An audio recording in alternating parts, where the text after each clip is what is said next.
The views and opinions expressed on this program do not reflect the company, owners, management, staff, clients, or partners.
It's Thursday, the 17th day of April.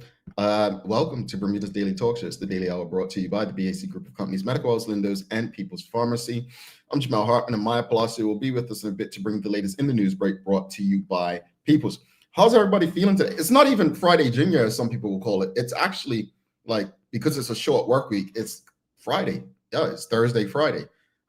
Good Friday tomorrow, so most people who work a traditional work week are likely not heading to work and will probably be flying kites, eating fish cakes and hot cross buns and playing marbles, and you know what Bermudians love to do on Good Friday. You know what's up. So yeah, exciting for those who actually have the day off.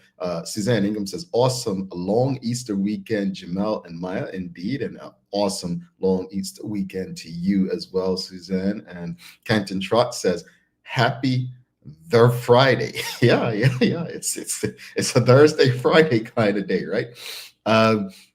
All right, well, greetings everyone, and thanks for making us part of your daily routine. A good one today as we welcome BEDC's Jamillah Lodge, and we're going to be discussing the Summer Student Entrepreneur Program, as well as the upcoming cocktail with the creators event. So really cool things that they're doing.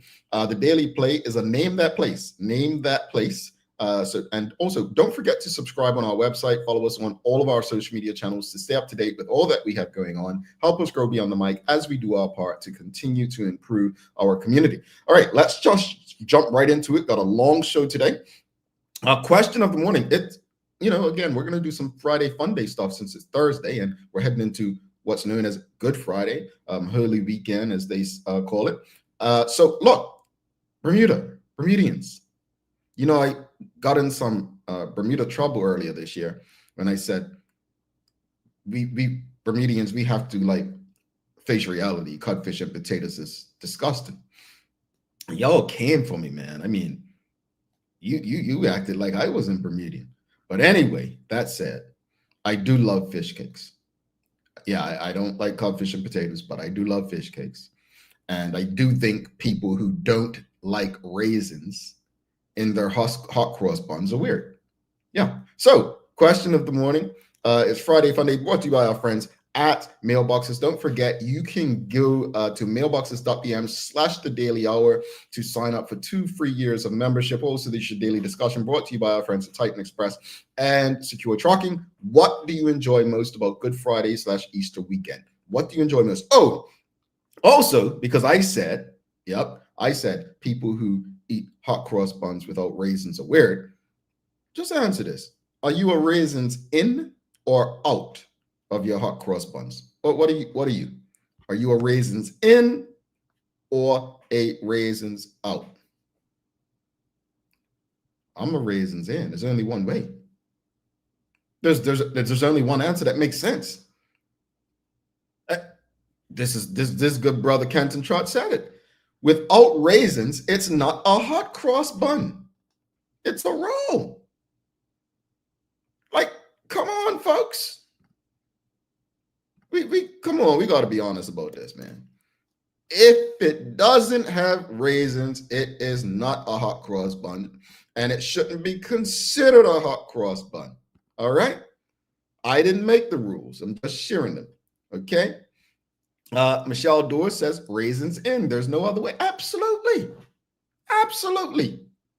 And Ms. Ellen Kate Horton says definitely in. See, that's what I'm talking about. I'm just waiting for one of those folks that, ooh, raisins. I'm waiting for one of you.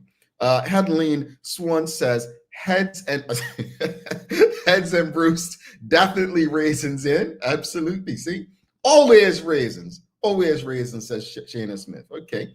See, we've got Charles H. Jefferson II says, I agree. Raisins in. For the record, eating a pizza without cheese is also weird, but I digress. You just couldn't help yourself, huh, Charles? You couldn't help yourself. I will enjoy my salad on bread with tomato sauce. All right. Thank you. Kenton Trott says, and just the right amount of icing is important. Oh yes. Oh yes. So let's go, audience. Like, what do you enjoy most about Good Friday, Easter weekend? Is it? I really do like.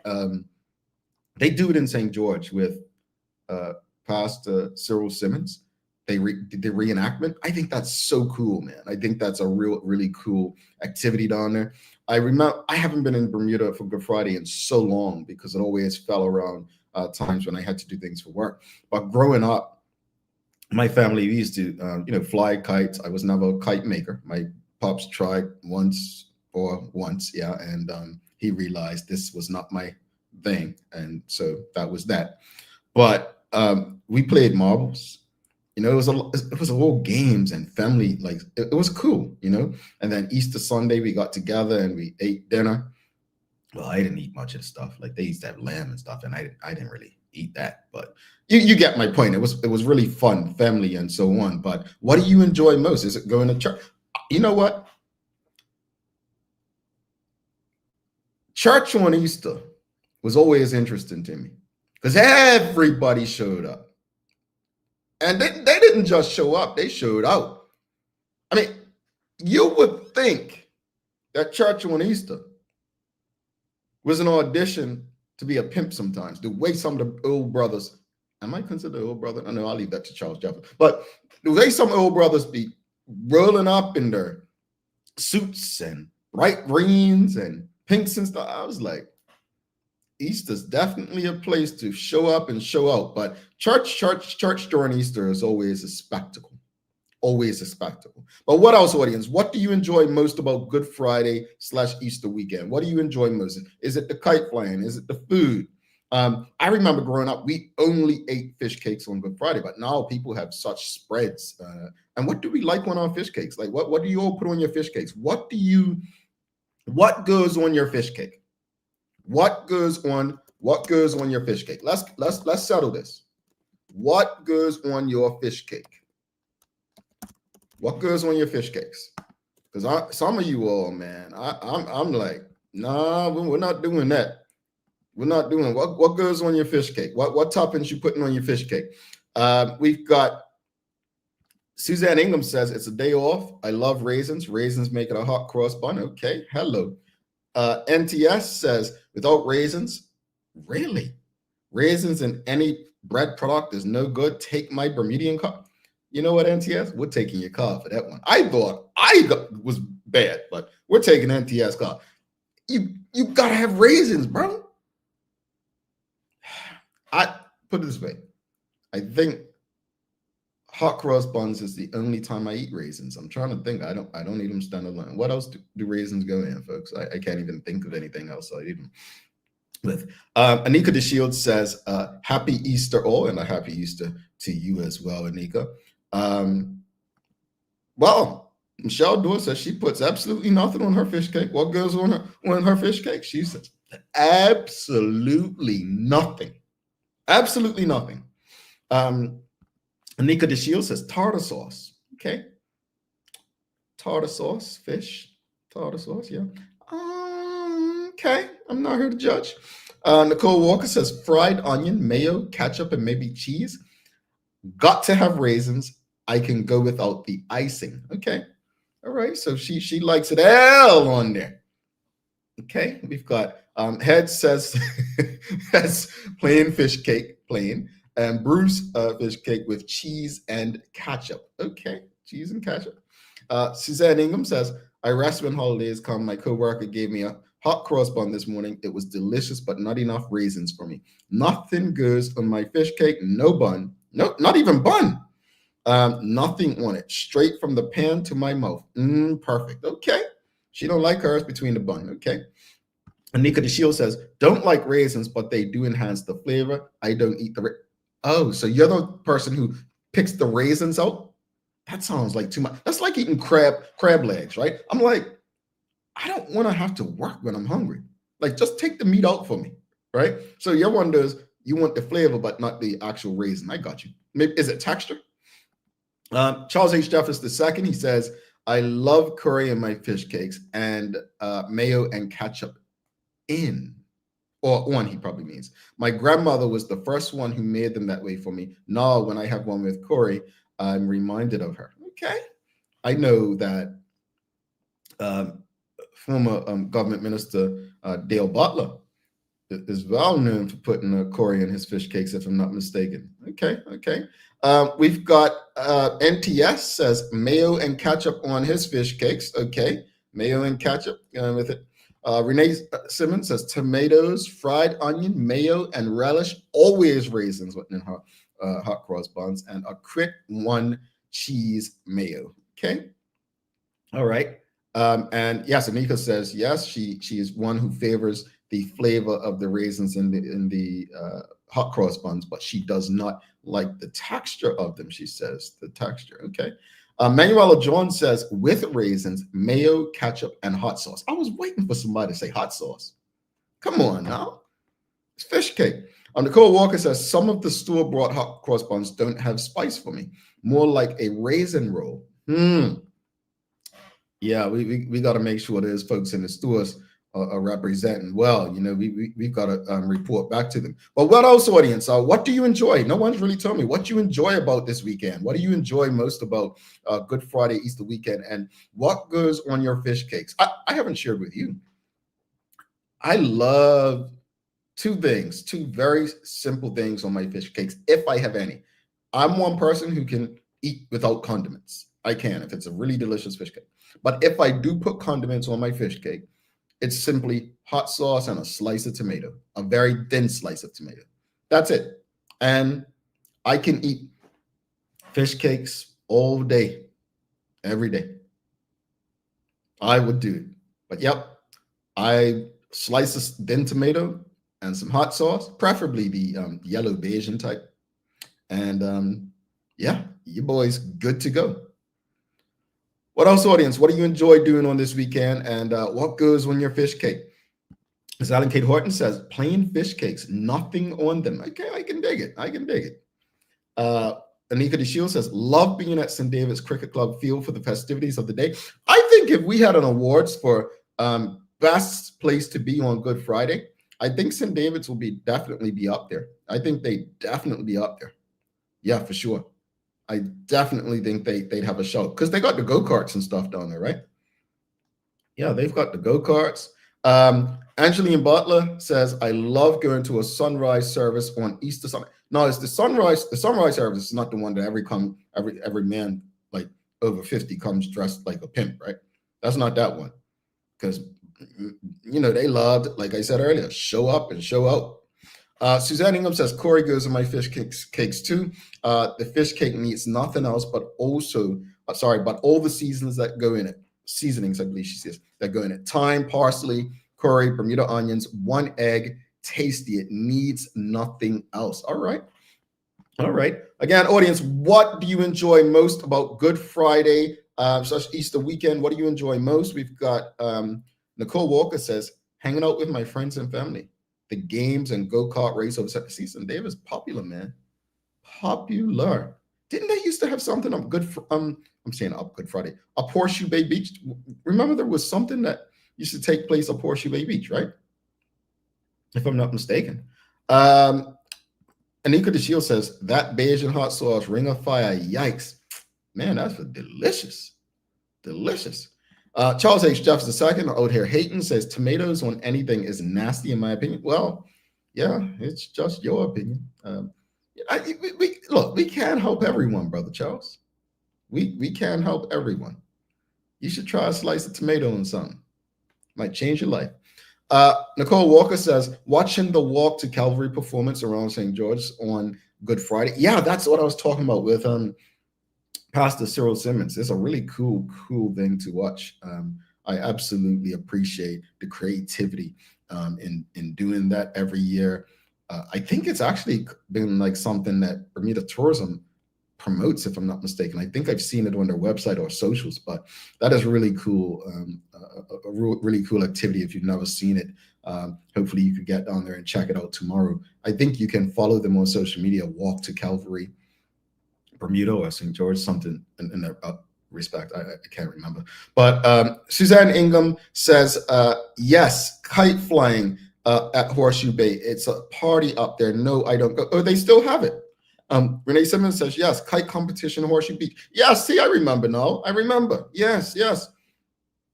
We've got Charles H. II says, I've never been to St. David's festivities. I might try to go tomorrow. You know, Charles, I have only been via social media.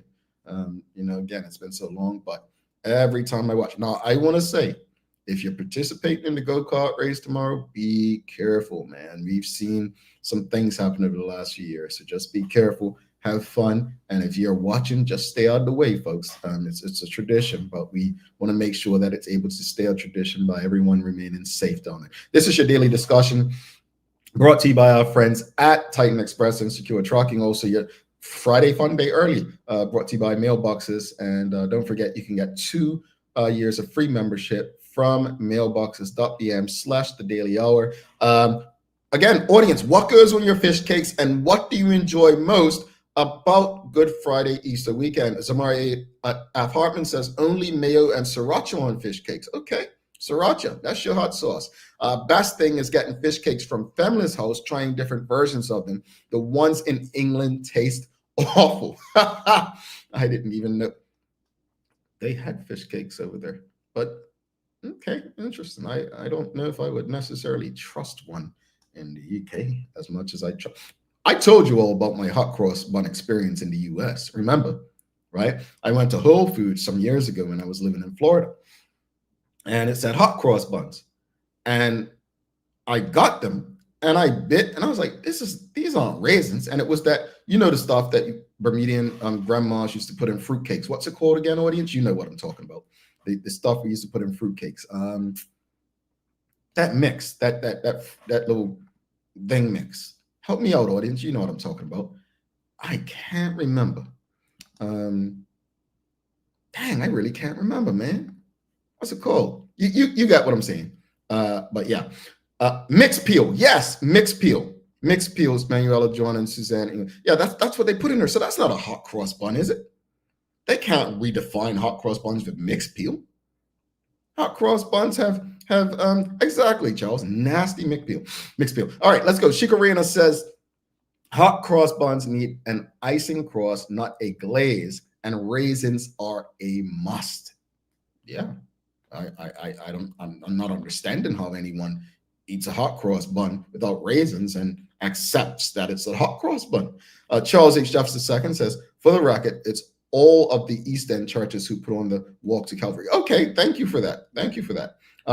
And Pastor Cyril Simmons is usually playing the role of Jesus. Yeah, really, really well done, East End churches. Let's go to, well, Anika's giving Charles some advice for Good Friday. Start with the Walk to Calvary, then hop over to St. David's Field. Okay.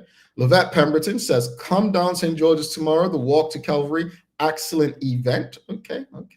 And what, audience, don't forget, let us know what goes on your fish cake. We're not going to judge you. Trust me. I just do a slice of tomato and hot sauce. But what goes on your fish cake?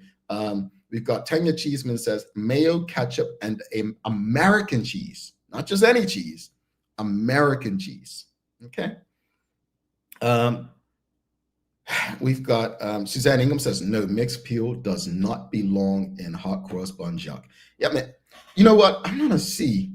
Now y'all got me thinking. I think I'm gonna go try to check it out to see if there's any hot cross buns over here. I'm gonna check Whole Foods and Sprouts, even maybe a bakery or two, see if they have them around here. There's enough Bermudians that live in and around Atlanta. So it's got to be some. Alrighty, folks, we got to bring my plus in for daily hour news break, but let's go first. Give thanks to Secure and Titan Express. The daily discussion is brought to you by Titan Express and Secure. Visit TitanEXBDA.com, your leading tour and transport provider specializing in Black History tours throughout the island. And SecureBDA.com for all your property management, waste management, residential, and commercial trucking needs. Professional, punctual, and reliable service is our commitment to you. Alrighty. Well, thanks again to Mailboxes again, folks.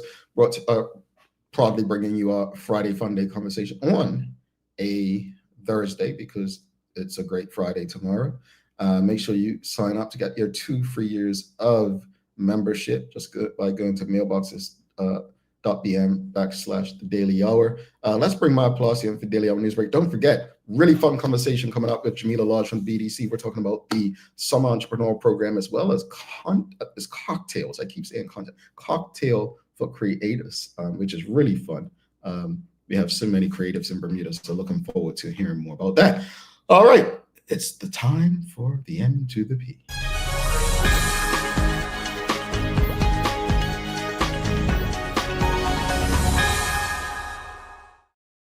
Good morning. Good morning.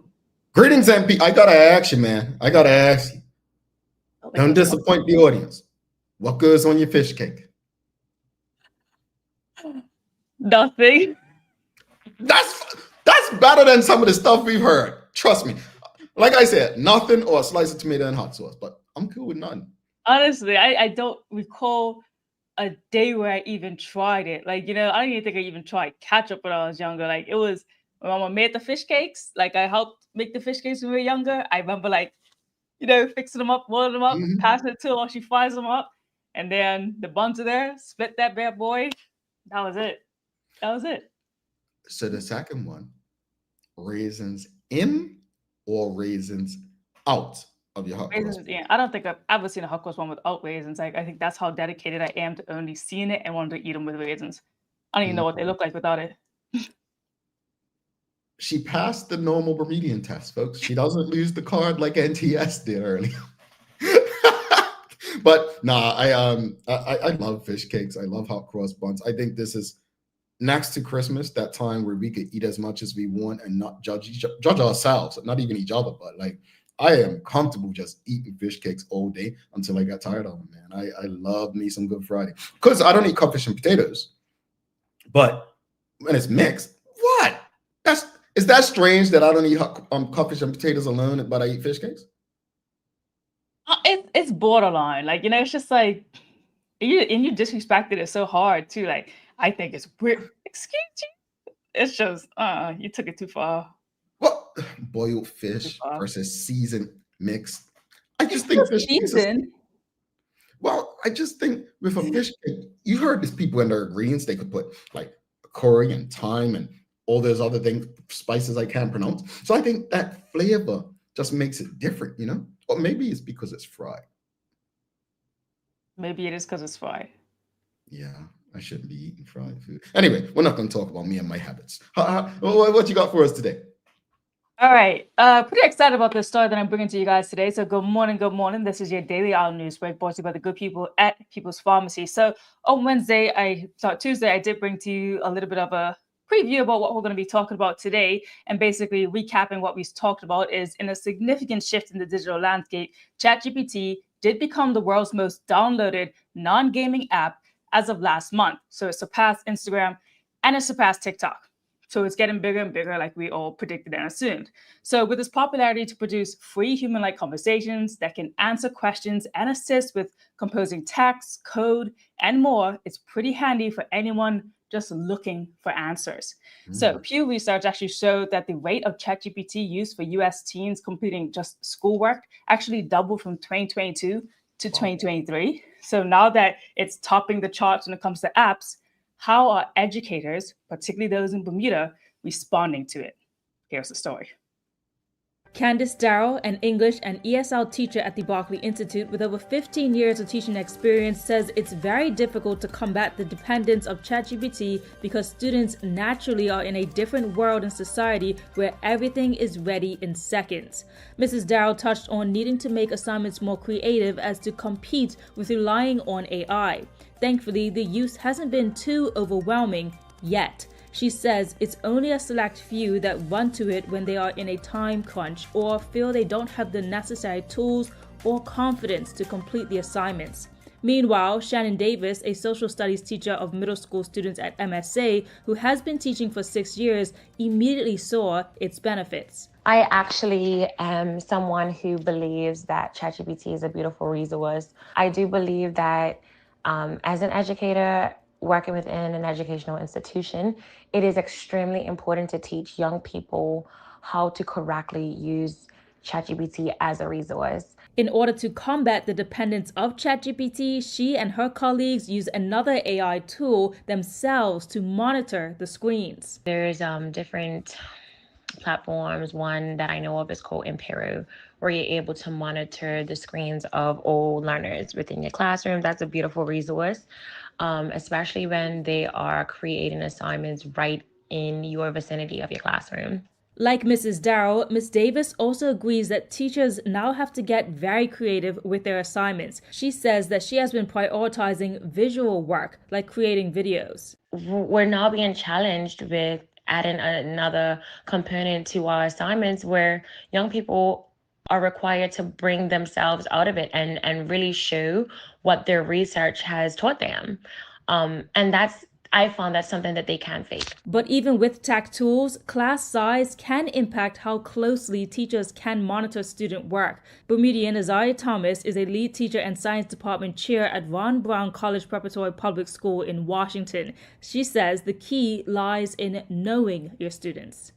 My school is also small, so it's easier to check in with kids. But I think if you are talking to your students a lot and asking them questions a lot, like, you know who knows things and who doesn't, and kids who are using ChatGPT are not gonna understand. So for example, I had a student submit an assignment and I thought that he used ChatGPT just because, some things that Chat does, like bolding special words or using asterisks, like those are things that come in the responses when you give it a prompt.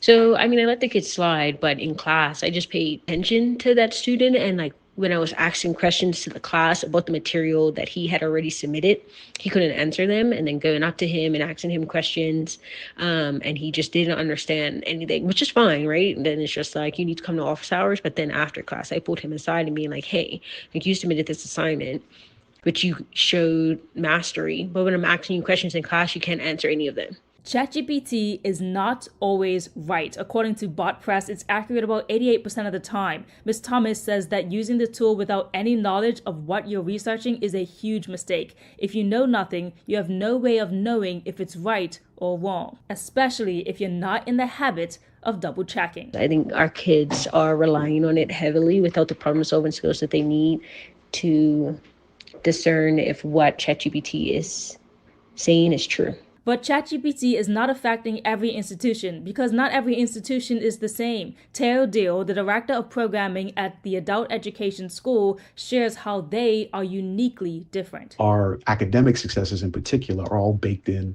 to successfully passing the general education diploma, your GED, and or finding the necessary success on the Bermuda College's computerized placement test, both of which don't have the opportunity for a student to ever use ChatGPT. Like, you can't sneak it in.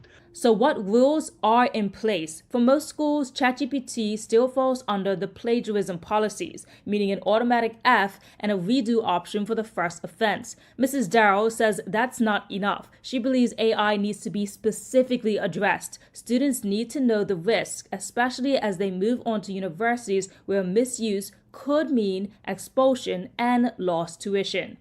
At Trent University in Canada, third-year student Phoenix Ross says they have clear guidelines on AI. Don't use it unless the professor says so, and always cite it. She says most professors are fully against the use of AI, but some have had us use AI in classes to show us how bad it is compared to if we just did the work ourselves, which was pretty neat. I think it's totally fair to limit the use of AI. You're paying to go to an academically challenging institution to academically challenge yourself, not to have AI do everything for you. Mr. Deal believes in order to combat the use of ChatGPT and AI tools, parents should start getting their children into the daily habit of writing and reading early. Meanwhile, Ms. Thomas says the discourse about AI belongs to a wider conversation about technology and redesigning the education system altogether based on what students need to know since the introduction of the internet. So, how prepared are we making our students for a world where AI is everywhere? Is ChatGPT just this generation's Google, or is it time for parents to start asking schools what guidelines are in place for AI use and checking in with their children to know whether or not they know how to research independently? We know the current government is working on a comprehensive AI policy to guide how artificial intelligence is used across public services and internal operations. But with the rollout of the new school model and organizations like Learning First helping to shape our signature schools, where does AI guidance fall on the list of priorities? Well, I think, as AI is very scary to people. Maybe I wouldn't add a 1.0 GPA if it existed when I was in school, but that's neither here nor there. Can't go back. In saying that, I think it's like anything else, Maya, right? It's like it has positives and negatives, right?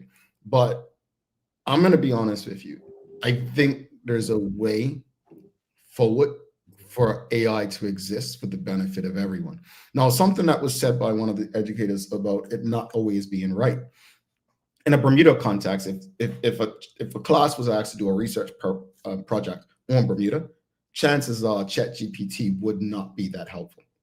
It would not be that helpful. I was speaking to a fellow colleague from another media entity, and ChatGPT something, and it had the wrong person who led the organization information, because Bermuda just, what I think people don't realize, ChatGPT actually pulls from the sources it finds on the internet. And if the source is a Wikipedia that any of us can edit, then the accuracy might be flawed. I'm interested in see how it evolves. I am, because back in my day, we actually had to go in a library and look in encyclopedias and stuff like that. Then Google came along and everyone was using those options. I want to see the positive in it. Honestly, I do. I want to see the positive in AI. I think AI is one of the best things to happen for us, but I think we need to find out how to best use it in ways that it benefits us rather than takes away from us. Yeah, we still want to be able to, use our creativity, be the people that actually mold the things. You don't want it to be the ones that show us what to do. We have to use it as a tool for our own knowledge and our own things to put out there. And I think that was a big grasp of what most of the teachers were saying. It's here, let's try to use it for our benefit, but we need to also teach these students how to use it, the dangers of using it, the positive of using it before they just take it and go with it. Like how I mentioned with our other things when we talk about the cell phones that we use in social media, taking it and go with it and not really knowing the consequences of it just yet because not enough research, right? So same way in ChatGPT, we don't want to overuse it. So we have to know what do our students know about it? How are they using it? And how much can they do without it still? That's a big factor as well. Yeah, it's interesting. I think it's something all of us should keep our eyes on. But to echo what Maya said and I said earlier is we cannot let AI dictate to us. We have to maintain control over it. And so it's going to be interesting to see the relationship between the classroom and AI and how it evolves into the workplace as well.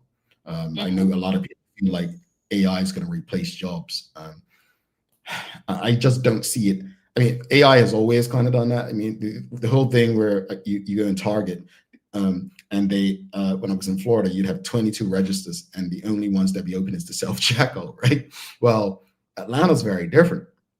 You go and Target here, and they'll have self-checkout closed, and you have to go to the cashier sometimes. So AI can be very beneficial for businesses to help the customer experience. So if those lines are long with the cashier, you have that option to go over there. But there's the risk of it saying, you know what, we don't need the cashiers. We can just have people go there. Now, when I saw people like robots flipping burgers in McDonald's, now that's when I was like, all right, this is probably going too far. You know, it's interesting. That's where they're taking it too far. But I did see like how you're talking about having, us have our own self-checkout. But what do you have now still with the self-checkout? You have a worker monitoring it around there as well. So again, new jobs still are going to adapt from it. And just like in the policy that Bermuda is trying to come up with, as government mentioned, they're still looking for, humans still have to look over everything that was produced by ChatGPT. So I definitely see the avenues of like, there's going to be jobs opening up because of this too, as much as some people might see things closing down. But again, that's throughout the years, that is throughout history, things come in place, we adapt. Indeed. How's the weather looking? All right, so despite a little bit of showers today, it's still supposed to open up in parts, some really bright skies later on, and we got a high of 70, but it's looking really good as well for Friday, because that's what everyone's really looking for. It's going to be generally sunny, a little bit of winds, but we kind of want that for the kites, so that's what we're hoping for. Though it's going to be quite cold on Friday. It says a high of 61, so like my grandma always says, pack your windbreaker. There you go, the windbreaker, the old one with Bermuda on it, like on the yeah, that one. Real quickly, we're gonna skip to Friday. Let's pretend it's Good Friday. Have you ever made a kite, Maya? Yeah. Well, I have two artist parents. Like my mama, there's no way. Okay. She actually asked me if I made a kite already. I'm like, Mama, I'm not making a kite out here in Toronto. Audience, have you ever made a kite? Let us know. Have you ever made a kite? All right, we got you know what? Let's do this. Let's project on Jamillah. She's coming up after the break. Jamillah is from Atlanta, she said. What do you think someone from Atlanta coming to Bermuda eats on the fish cakes, Maya? We're going to project. We're going to be really mean. Just straight up, we're going to be really mean. I don't even know what's like a popular dish in Atlanta. Do they do a lot of seafood in Atlanta? I feel like they do a lot of seafood. Man, this is salty fried chicken and stuff and greens and stuff. Oh, really? Why do I always see like the seafood boiled things? Okay, that's Louisiana. Louisiana? Okay, Atlanta. I don't know. I'm gonna go with plain like you. I think Jamilah's a plain. Just plain. Yeah. Okay. You think so? All right. Okay, okay, then fine, plain. Maybe mustard. I don't know. So plain. Mustard. I don't know if she's a hot dog. We're gonna find out. We'll see you later. Enjoy your holiday, MP. Have a great weekend. Thank you. Bye. All right, my pleasure, folks. If you've appreciated the discussion so far, give us a thumbs up, a love, a like. We're gonna come back. We're gonna find out what Jamillah likes on her fish cakes. Yeah, I'm eager to know now. People's ACW, located at King Edward VII Memorial Hospital, carries over-the-counter medicines, toys, cards, and even toiletries. Our knowledgeable staff are there whether you're at emergency, visiting family, or a member of BHB staff, to show you our best even when you're feeling your worst. People's ACW, we're here for you.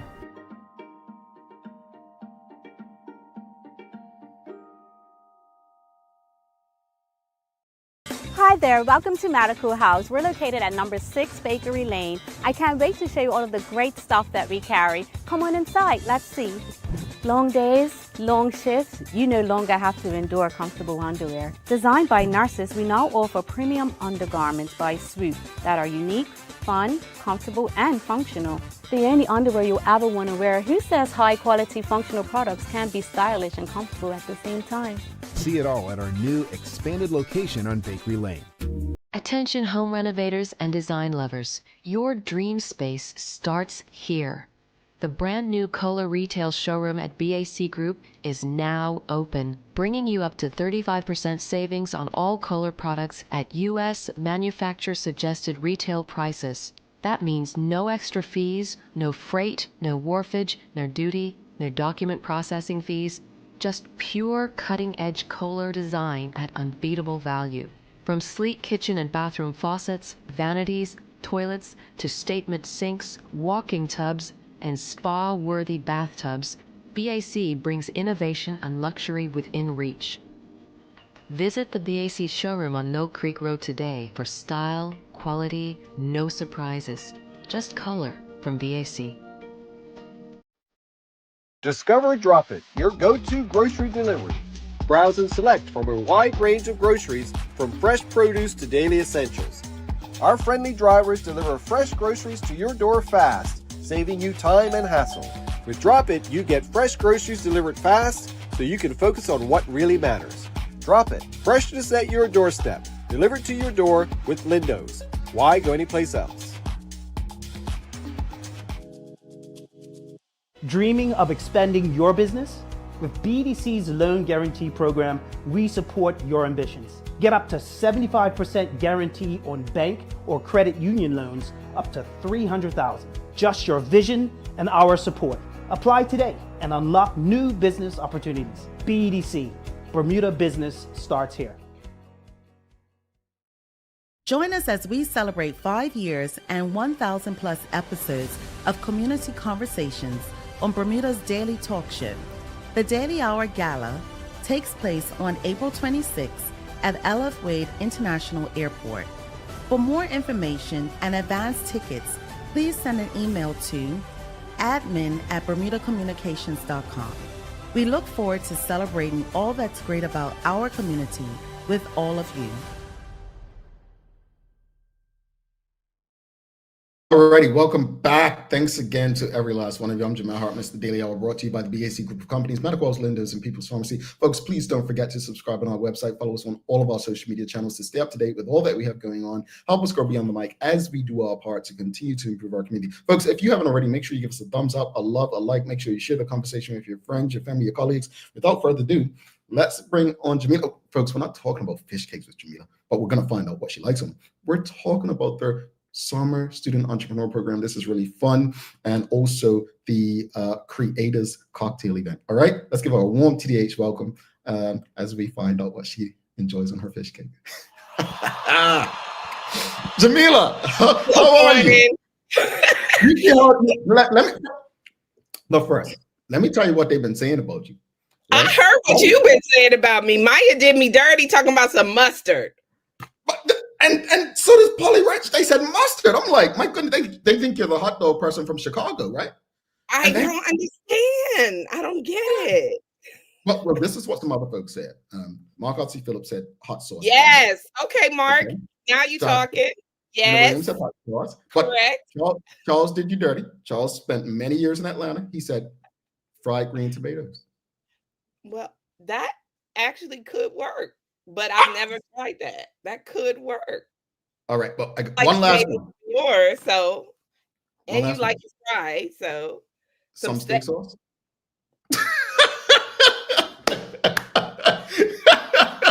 I'm gonna say that's a hard no. Steak sauce on fish doesn't quite work, but no, I'm glad you're a good sport. Yeah, I was like, because I can't find no fish cakes or hot cross buns in Atlanta. So maybe you got to make it yourself, Jamel. You ought to be ashamed. You ought to know how to make it already. I did it when I was in Rhode Island, and they were probably the best I've ever had, but it just took me all day. I know. It takes time. Yeah. Well, thank you for joining us. Thank you for having fun with us, Jamillah. Of course. Summer Student Entrepreneur Program, one of my favoriteest things that the BEDC does. I just love the way you do it, man. I do. But just for those who've never watched the show, because we've obviously spoken about this before, amongst other things we discussed, but give us just a bit of an overview of the program and its primary objectives. Sure. So we started the Summer Student Entrepreneurship Program because a lot of young people were coming home and trying to get summer jobs or summer employment with workforce development. It was too many students and not enough jobs. And so because we focus on entrepreneurship, we said, well, why don't we create an opportunity for students to be their own boss, right? And that's exactly what we did. So the program kind of mirrors the workforce development program in that we created a stipend to ensure that the students leave with something after they spend 8 weeks with us. But really, our job is to encourage them to start their own business and hopefully make more money than they would if they just attended the program, did the lessons or whatever, and just received the stipend from us. So that's what it's about. We consider ourselves creating the next wave of entrepreneurs with the program. Yeah. Well, I want to know from the audience, did you know about this program? Have you heard about this program, or do you know someone who's been involved in it? Because I love what you just said. I love what you just said in terms of those who couldn't find jobs. I'm a lover of entrepreneurship. You're teaching them how to create their own opportunities. I absolutely love that. I absolutely love that. But speaking of which, it's you just mentioned an 8-week program. What kind of support and training do these students receive during that 8 weeks? So sure, there is an application process because we can only typically we take 10 this year. Our boss has given us permission to take 15. So we're excited about that. But you apply to the program, and once accepted, you will receive startup funds. So we'll give each entrepreneur or each young person $900. And what they do with that money is they purchase what they need to start their business. So if they needed, let's say someone wanted to start a lawn mowing or cutting grass business, they can use the money to purchase all of the equipment that they needed. If they were going to provide services, I heard you talking about ChatGPT. Maybe someone's going to decide to be writing business plans for people. They can use the funds to purchase a subscription, whatever they need. And then in addition to the startup funds, we also have an opportunity for them to get the education that they need, because sometimes they may not know what's required to start a business. So 2 weeks of education. They go through our Think Like an Entrepreneur curriculum, which basically helps them to validate their business idea. So you might think it's a great idea, but after you go out there and try to get people to pay you money for it, the people might say, yeah, no, try again. So it does give them an opportunity to pivot if they need to. And then the remaining 6 weeks, they get an opportunity to actually sell their products. And they'll be selling right after we do a kickoff. So we kind of introduce them to the public at an event that we host on the lawn at City Hall. So we invite the public to come out, meet the young people, see what they're selling, purchase from them. And then the rest of the time they're with us, we help to facilitate locations where they're going to sell their products. Done a Washington Mall store. We've done set up at different beaches, depending on what the young person is selling. They can use our virtual market by Bermuda and list their products there and sell online. So this is all part of the process of helping them to understand what's required to actually start a business. I love it. And I absolutely love it. And we've got Rosalind Famous said she's heard of it. Michelle Dawes says, first time hearing this amazing idea. And Charles also said, I've heard about this program and I love it. Well done, BDC. Thank you. We'll get to some of the other questions and comments from the audience in a bit. But the other thing I read when I was reading, and I have to read every year because we do so many conversations just with the BDC alone. So I have to make sure it's different from the other conversations we're having. But I was reading the competitive element. There's a competitive element where participants can pretty much win additional financial rewards. How does this aspect motivate students to excel in their ventures? So, of course, like I said to you before, we do include a stipend. So we don't want a child to spend 8 weeks with us and they couldn't get the business off the ground and never made any money, so they go home with zero. That's not the intent. But to incentivize them to actually work their own business and earn their own income, we do have an additional financial incentive. So we have like a first place. If whoever makes the most revenue during the time, they'll get an additional $1,000 on top of what they already earn. So we've had students earn up to $10,000 in the 8 weeks, right? Depending on what they did. And so in addition to that, if they're the top seller, they would get an extra $1,000 from the organization. And it's just like a friendly competition, right? So it's like, of course, you want to maximize the amount of money you receive because that's the whole point. And so we get them to kind of compete against each other to try to win that additional financial award. And so I think there's a first, second, and third place. But of course, the top prize will be the extra $1,000 on top of it. I love it. I love it. Right. I'm like, where was this when I was young and starting out and all of that? I'm thinking it. I'm thinking it. Gee. But no, so the application deadline's May 4th, right? Yeah. And so what and I'm speaking about myself too, because people don't understand. There are people who are nervous to apply for things like this and so on. But what advice would you give to maybe a student who's interested but just hesitant about applying? Use ChatGPT. No, let me stop. I would say you can't win it if you're not in it, right? So you have to take the step, right, to make an effort. And if you really are interested in entrepreneurship, or you really can't find a job, a summer job, then this is a huge opportunity for you. What we have seen, in addition to like the financial reward of participating in the program, we've seen young people come out of their shell. I mean, it's amazing to see a young person who you couldn't hear initially when you're asking them to tell them about their business. At the end of it, they're confidently talking about themselves and what they did and how they did it. And so it's really an opportunity to better yourself as an individual and not just as an entrepreneur. The application process, we try to make it as simple as possible. So it asks you questions, right? What is your product? Who are your customers? And please don't say, or who is your competition? Don't say you don't have any, because everyone has some. And that's where I would say, if for some reason you're getting stuck on a question, use ChatGPT. I mean, a lot of the ideas that people bring forward are not new ideas. They're not revolutionary. So in the sense that you mentioned earlier, that ChatGPT searches the internet to get the responses, chances are someone has done what you want to do. And so I think it's perfectly okay to utilize ChatGPT to help get you unstuck, if that makes any sense. We will vet the applications, so we will go through them. We will invite the young people to sit with us to have like an interview process, talk to them about their idea. And like I said, sometimes students come with us. If I can use one of the graduates, Marley Spriggs, she wanted to write a book. And so, of course, we were like, well, you only got 8 weeks, so you can't write a book in 8 weeks. But what we did do is help her to pivot her idea so that in the end, she ended up selling books, right? So she created this book club. She sold books to organizations, to schools. So she would curate the book based on what you were looking for and then purchase them. And then you purchased it from her. That she was able to do in 8 weeks. And if I'm not mistaken, she probably won that additional $1,000 award. So it's very possible. And I would just say, please just try. Because if you don't try, I think you miss out, right? You'll always be asking yourself, what if I had done that?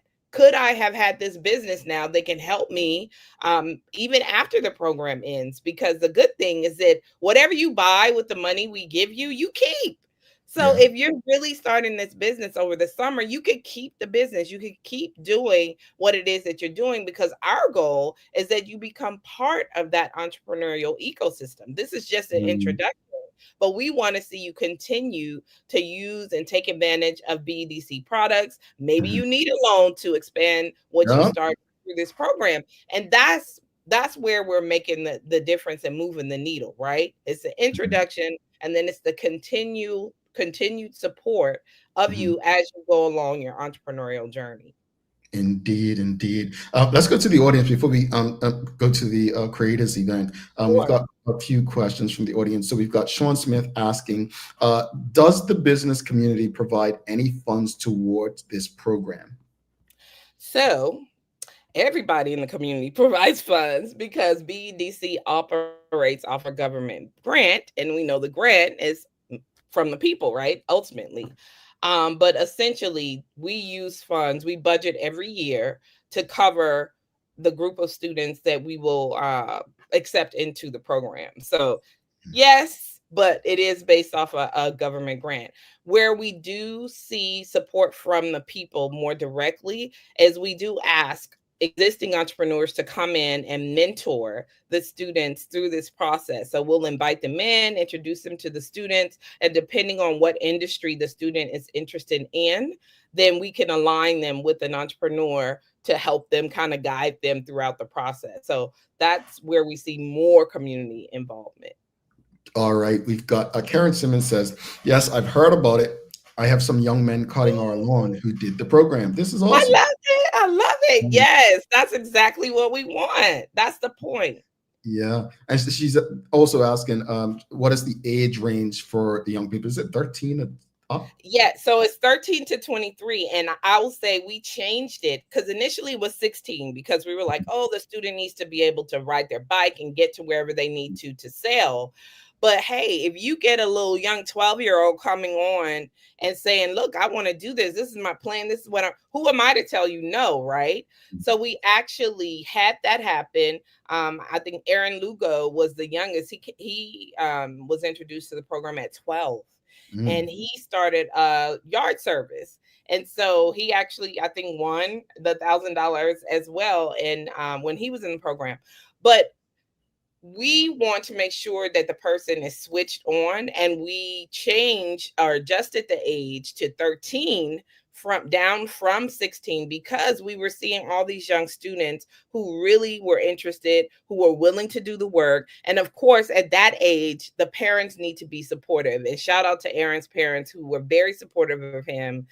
They took him wherever he needed to go to cut the grass and all of that. And that's what we want to see. And if we see that, then we definitely will encourage it. So the actual age now is 13 to 23. And I know people say, oh, that's a big gap. But for us, that's what young is. And a lot of other jurisdictions, it's like 16 to 25 and that sort of thing. But for us in this program, it's 13 to 23. All righty. We've got Charles H. Jeffs II. He's asking, how much involvement is there from industries that might be related to the Young Entrepreneurs Business, ABER, BTA, BHA, Chamber of Commerce? Sure. So routinely, we reach out to organizations to support us. So, for example, if we have a young person who wants to cook food or sell food, of course, we have to engage the Department of Health. And so we would reach out to them to ensure that they have the licenses that they need to do that. We routinely work with the Corporation of Hamilton because, again, as we said, we do their initial introductory event on the lawn of City Hall, and they're gracious enough to waive the student fees. We've worked with Washington Mall Properties, and they have, in some instances, gifted us a space so that the students can sell their wares for that 8 weeks.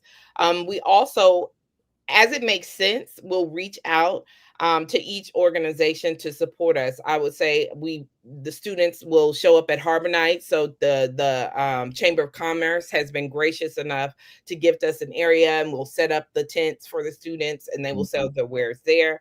So it really is a joint effort. We reach out as needed, and usually more times than not, people don't refuse, right? Because everyone wants to see young people succeed because they understand that's the future, right? If we don't support them, then we are going to be, it wouldn't be in our best interest to not. And so we found that most people are willing and they do lend support when we ask. Indeed. Thank you so much for that. I want to switch gears because another fun event that you're doing is the Cocktails of Creators. This is awesome because the creator community is really changing the way that we receive information. And it has you have people who are young, or it doesn't just, it's just a diverse space. What's behind this event? Like what inspired this event? Sure. So Cocktails with Creators was an event that we would hold annually during Global Entrepreneurship Week, which, as you know, happens in November. So this past November, we had one. We had it at the Terrace, and it was fully subscribed.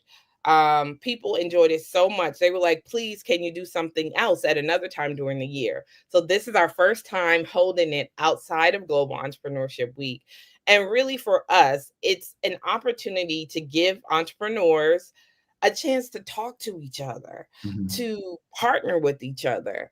We also invite some of the stakeholders that they would need to get their whatever they need to do done. So like the banks, we'll invite accountants, but it's in a casual setting to facilitate the exchange of information and conversation. And so one of the ways in which we encourage that kind of interaction is Dennis Carter, who is the team member who came up with this idea, created this bingo card. And the idea with the bingo card is to kind of encourage you to network. And so if you complete your bingo, you get bingo, you can enter into a raffle to win a prize. And so people were getting bingo, but they were completing the whole card. You know, bingo has all the squares, so you only need to get one row. But people were enjoying it so much that they would do the whole card and turn it in. And so we saw that there was a need and a desire to have that kind of engagement. And so this spring into, if you will, get ready for the rest of the year was the result of the response that we got in November to this event. And so we're hopeful that we see the same sort of engagement and that people really come out with a purpose. You know, they say network with a purpose. Don't just go out and have a drink. And we saw that purpose being realized in November. And so we're looking forward to see what that looks like when you could be outside enjoying the sun. It's going to be at the Botanist, which is a really cool location. I don't know if you've been there yet. No. Have you been there? No. It's really cute. It's at the Botanical Gardens behind Masterworks. So you know where Masterworks, and you could go in and they have like a little courtyard area. The new restaurant in there is called the Botanist, and so their little courtyard area is really, really cute. Okay. So that's where we're hosting it. And that's a really cool. And how can those interested secure a spot? Or like, is there still space available? There is. So I would say if you haven't already, go on to our website at bedc.bm and sign up because it is free. But of course, we have to cap it at. We don't want to make the fire marshals upset. So I think our max capacity for this event is 125, I believe. And of course, as with the other event that we had in November, there'll be canapes, there'll be refreshments, and of course, cocktails. Hence the name.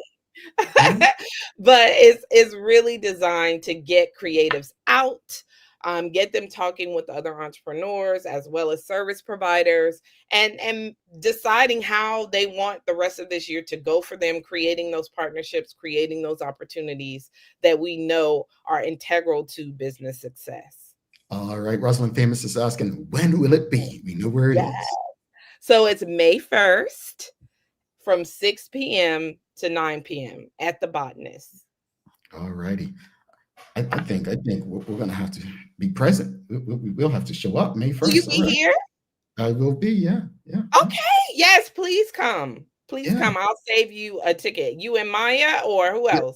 I think Maya will be there as well. Yeah, because that's perfect. That's going to week of our gala, so I think it's necessary. Yes.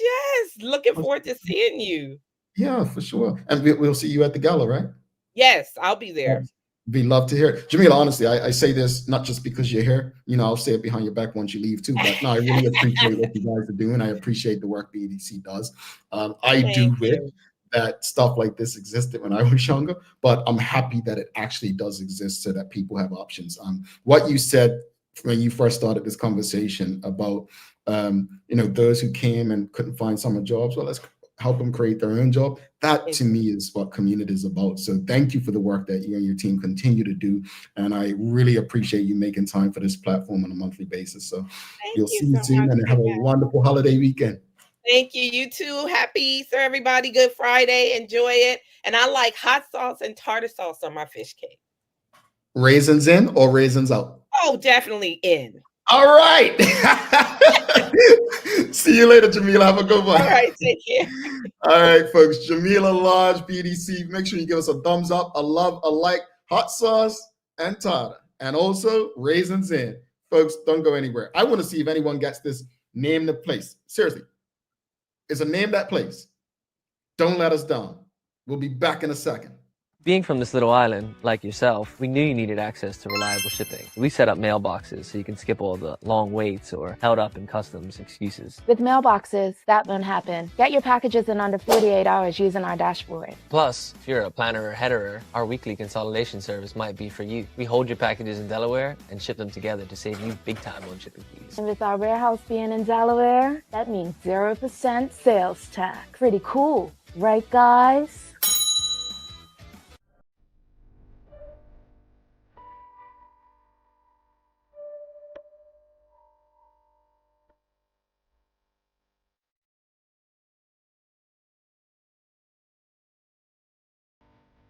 BAC's new Cola showroom is now open. Throughout April, for every $50 spent, your name will be entered to win great raffle prizes. Cumler from BAC, where luxury meets affordability. Looking for the best care for your pets? Novazok Feed and Supply has everything you need, from top quality foods to toys and supplies. We've got it all. Join our frequent buyer program and earn rewards every time you shop. Plus, we've been awarded the Clever Customer Initiative program for helping you save more. And don't forget, we open an hour early on Saturdays so you can get a head start on your pet care. Visit us today or shop online for easy pickup or delivery. Your pets will thank you. Join us as we celebrate 5 years and 1,000 plus episodes of community conversations on Bermuda's daily talk show. The Daily Hour Gala takes place on April 26th at LF Wade International Airport. For more information and advance tickets, please send an email to admin@bermudacommunications.com. We look forward to celebrating all that's great about our community with all of you. April is National Child Abuse Prevention Month. Children depend on every single caring adult in our community to make sure they are safe from sexual harm. Keeping them safe not just in April, but every day. Whether you're a parent, a guardian, a grandparent, an aunt, an uncle, or a caregiver, we ask that you take just 3 hours out of your busy schedule to learn what you can do to make sure the precious children in your life are protected. They are worth it. Join the SCARS certified adults by simply visiting our website to sign up for a free SCARS training session. Learn about online and body safety, how to protect them, and how to respond if they are harmed. This information is vital to their well-being and their future. Because they are children, it is our responsibility, Bermuda, to protect them. Visit scarsbermuda.com and learn what you can do to help the child in your life stay safe. Alrighty, welcome back. Thanks again to Jamillah Lodge for stopping by. I love that idea of what they're doing for student entrepreneurs and giving people an opportunity to network and connect. Welcome back, folks. Thanks again to the BAC group of companies, Medical House, Lindos, and People's Pharmacy for ensuring we can do this with you on a regular basis.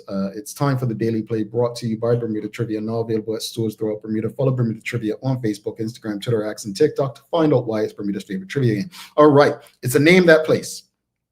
All right, here we go. Nearly 3,000 years ago, the kite was first popularized, if not invented, in what country?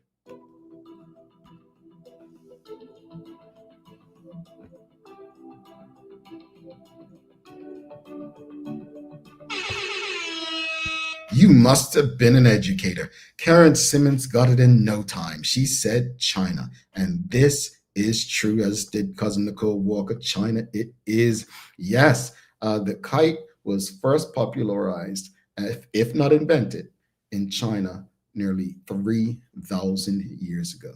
Yeah. Well, I don't think Bermuda's 3,000 years old, Charles, but I see where you're going with this. Yeah. So China gets credit for it. But look, folks, let's wrap it up. You've got to go. I don't want to hold you. I know you've got fish cakes to eat and hot cross buns to eat with raisins. All right. But I want to say this regarding Good Friday, man. It's one of my favorite holidays. Obviously, it's not cup match for me, but I just used to love the family of celebrating with my family and eating as many fish cakes and hot cross buns as I could take. But I just want to encourage people to have a really, really fun, enjoyable time. Be safe while you're out there.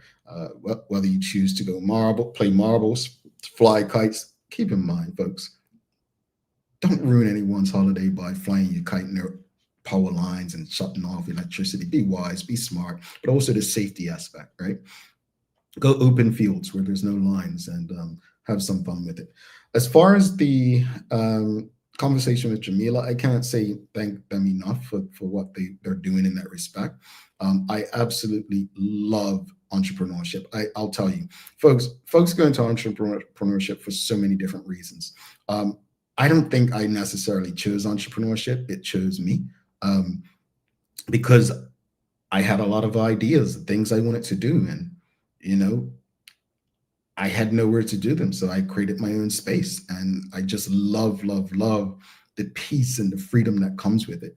Entrepreneurship doesn't necessarily ever mean that you're going to be a millionaire, but it can mean you can stay in and make a living off of the skill set that you have. So I'd encourage anyone who may know a young child who, expresses interest in entrepreneurship or has the, that gift, get them involved, reach out to the BEDC, check it out.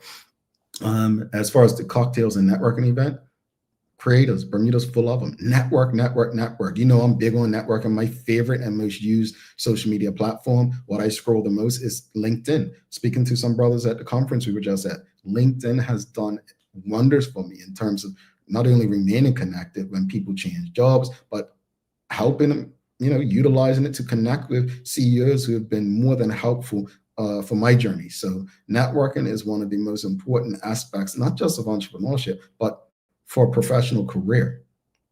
It really is. Networking is a part of your strategy, part of the work that you do, and it can take you very far. So I'd encourage people to reach out, try to attend if you're available and interested. Their cocktail event for creators. All right, I have to give you a daily inspiration, don't I? Well, since we're talking about entrepreneurship, who better than Madam C.J. Walker? Well, aka Sarah Breedlove. She was an entrepreneur, and I believe she was the first African-American woman to become a self-made millionaire. All right, here's what she said. Quote, "I got myself a start by giving myself a start," end quote. Folks, I'll continue to say, sometimes we have to create our own success. Alrighty, folks, it's time to let you go. Don't forget, the gala's next week. I'll see most of you there. Looking forward to it. Don't forget to subscribe on our website. Follow us on all of our social media channels to stay up to date with all that we have going on. Help us grow beyond the mic as we do our part to continue to improve our community. Thanks again to our partners, the BAC Group of Companies, Medical House Lindos, and People's Pharmacy, for ensuring that we're able to do this with you on a daily basis. As always, we appreciate you, we love you, and we thank you for making us part of your daily routine. If all goes well, we'll be back to do this again with you tomorrow. We'll be back to do this again with you on Monday, not tomorrow. It's Good Friday. I'm Jamillah Hartman.